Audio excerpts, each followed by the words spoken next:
జిల్లా అధ్యక్షులు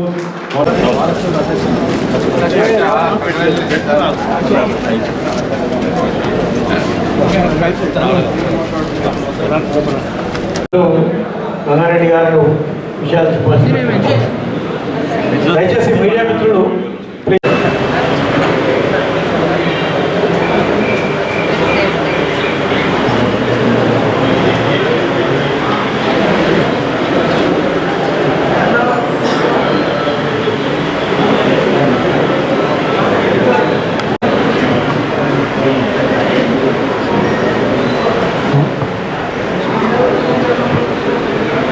జిల్లా ఆఫీస్ బేరర్స్ కూడా వచ్చి కూర్చోవలసిందిగా కోరుతా ఉన్నాను.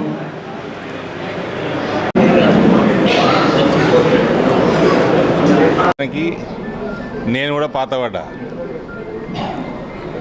కానీ జీవన్ రెడ్డి గారి కొన్ని విషయాలు ఈ మధ్య సర్క్యులేట్ అవుతూ ఉన్నాయి వీడియోస్. దాన్ని బట్టి నేను చెప్తా ఉన్నా, జీవన్ రెడ్డి గారు రోహింగ్యాలకి బంగ్లాదేశీ ముస్లింలకి అభ్యర్థి. నేను ఒక మోడీ సైనికుడిని. ఇక్కడ ఉన్న హిందువులకి,